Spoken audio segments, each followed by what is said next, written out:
Well, hey everybody, welcome to an edition of Tea for Two Tuesday. My beautiful guest is the wonderfully talented Tina Verrelli. Cheers, my friend. Cheers to you. Cheers to you too. Have a little sip. Mhm. What have you been doing with yourself? Oh, I've been so busy, preparing videos for KitchenAid on QVC and just cooking and baking a ton and trying to create recipes that I think people could really use right now. Okay. A regular white bread I made, and then folks told me they couldn't get yeast. So then I posted a beer bread. And then folks told me they couldn't get flour. So I figured out a beer bread with just ground up oats, your own DIY oat flour. Wow, how exciting. I know Mm-hmm. baking is so tough because it's such a science. It is. It is. So that's really great that you are reinventing and coming up with some new ways. Mm-hmm. So as we get into this, I really want you to tell everybody where we can find you on social media, all social media. Okay. All right. So my website is Epicuri Cloud, EPICURI Cloud. So Epicuri is Latin for someone who's passionate about food and drink. And clouds these days are just sharing places. So I feel like it's a sharing place for people who are passionate about food and drink. And then you could also find me, Epicuri Cloud, on Instagram. I've been posting a lot of cooking stories lately while I've been home. I have a Facebook page, KitchenAid on QVC, where everyone asks questions and we share recipes and ideas. And then I've been spending a lot of time on my YouTube page and trying to post videos, and everyone has been enjoying the longer format, because sometimes when I demonstrate on QVC, we're constrained by time. Of So course, of course. on my YouTube page, I can really take the time needed to explain everything. So And that is Epicuri Cloud as well. great, great. Oh my goodness, that's good that everything is the same, so it's easier to find you. Right, right. Okay, good, good, good. So Tina, as much as I adore you and we see each other in passing in the hall and everything, I don't know a whole lot about you or your background. Mm-hmm. So where did you grow up? So well, my whole family's from Ohio. So I was born in Ohio in the Cincinnati area. I'm one of 6 children, the youngest. So then we moved to Audubon, Pennsylvania, and I pretty much grew up there my whole life. Okay, all righty. And I feel like as the youngest child, I spent a lot of time helping my mom grocery shop. We would fill up 2 carts full. I And bet. Big family.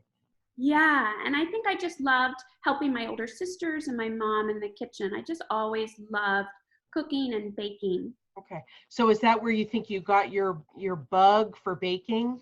I think so. I think so. My mom says she thinks baking brownies was my first recipe at like 7 or 8 years old. That's a great place to start. Were they from scratch or a box? I think we did do scratch brownies growing up. Not everything was scratch. I remember potato flakes out of a box, but I think we made our brownies from scratch. Okay. All right. Did you go to school for cooking or baking? I did not. My background is teaching. I was an elementary school teacher for many, many years. Okay. Okay.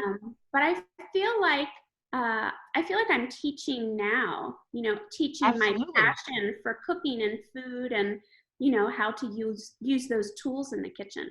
I think you're 100% right, because I of course watch you on QVC all the time, and I love how you go through and you instruct, and you're slow enough within the time constraints to explain it. Right. So I'm definitely going to have to go look at some of your YouTube videos, because I too love to cook and bake. Yes. So I'm excited to take a look at what you have. Thank you. Oh, good, good, good, good, good, good. Now, how did KitchenAid find you? So I was back at teaching, and I guess before I went back to teaching, I stayed home for a while with my daughters. I have 2 teenage daughters. So I stayed home when they were younger and just cooked a lot, you know, as we do. And I started entering cooking contests and recipe contests, and it just became a thing. And I'm not really a competitive person at all, but I just loved that. And, you know, you'd lose most of the time, but every once in a while you'd get lucky and win a case of olives or some money, which was nice. Okay. So I guess that's when I started creating recipes of my own, was through these contests that I did. So the biggest contest was the Pillsbury Bake-Off. Wow. Yeah. Where did that take place? So I went 2 years. I went in 2010 and then 2012, and both times it was in Orlando. Oh, not too shabby. Yeah, it was very nice. Okay. And out of how many entries, do you know? Well, Pillsbury always said tens of thousands. I read somewhere that it was like 250,000, but I don't know if that's legally. Okay. Well, still tens of thousands. That's amazing. Right. Yes. Oh, wow. Well, congratulations. That is awesome. Good for you. So after that, I did a Food Network show.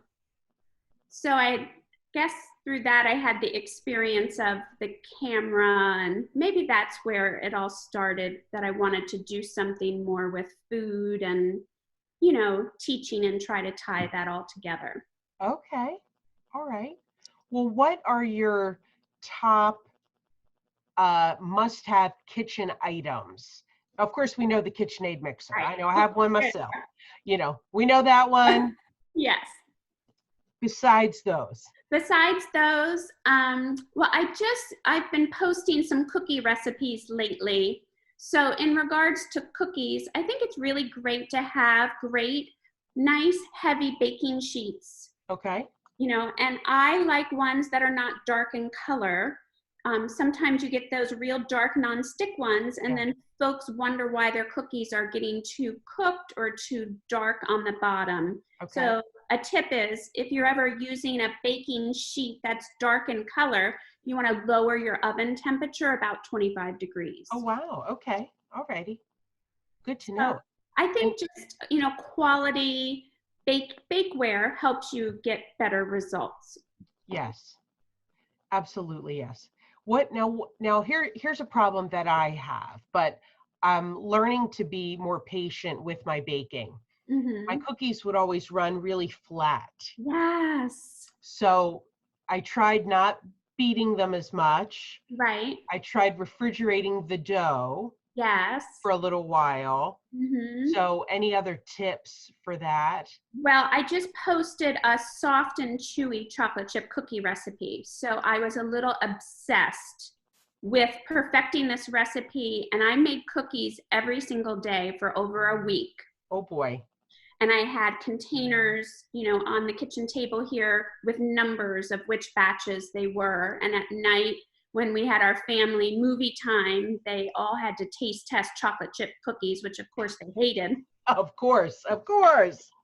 So what I learned was cookies are so precise because they're small, and any little bit can really affect it. So I was down to measuring teaspoons of flour and realizing that it's down to the teaspoon that makes a difference. So I really decided weighing your flour is so much more precise. I did a test where I weighed, I scooped with my measuring cup as you're supposed to and weighed it, and I could never get the same weight. Interesting. So it just showed me how precise you have to be. So I added a little cornstarch, makes the cookies a little chewy, and extra egg yolk. The chilling is uber important, like you said, 3 hours minimum. And I like to ball the cookies before I chill them, because then it's a smaller amount that needs to be chilled. And really watch them in the oven, because you want to underbake them. You know, you want them to puff up, just be starting to get golden brown on the edges, but you want that center to kind of settle down when they come out of the oven. My mouth is watering. I'm sorry. I'm like, cookies. If all else fails, there's cookie bars. Oh, what kind is that? So these are my cream cheese soft sugar cookie bars. I just posted the recipe this morning. So the cookie version was very, very popular around Easter time. So this is the bar version.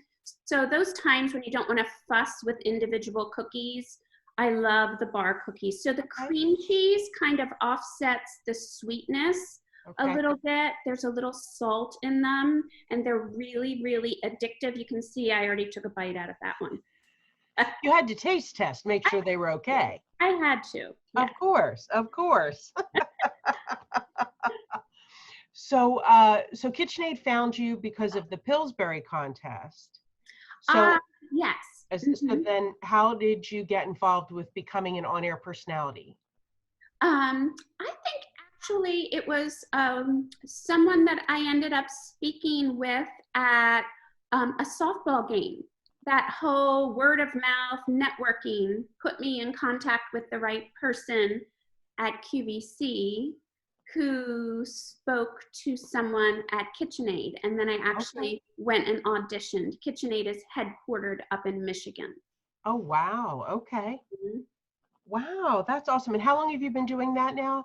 So I think I'm in my 4th year now. Okay. Yeah, awesome. I love it. It's great. Well, you're very good at it. You're very easy to watch, and I love picking up tips.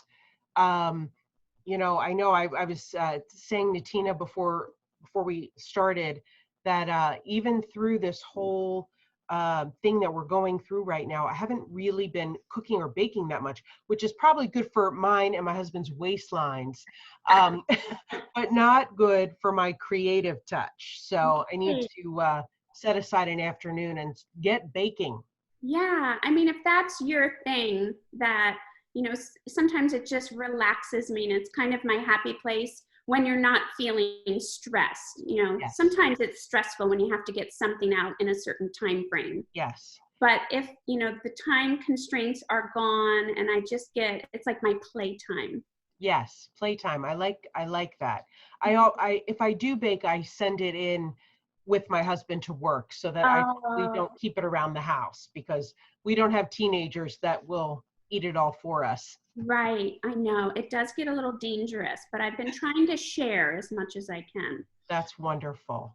Oh my goodness gracious. Well, this has been so great getting to know you, sharing a cup of tea, yes, and just some girlfriend time. So thank you so much for joining me, Tina, for a Tea for Two Tuesday. Yes. As long as I don't spit saying it. And I hope that I get to see you very, very soon. Thank you. Me too. Thank you. Mwah.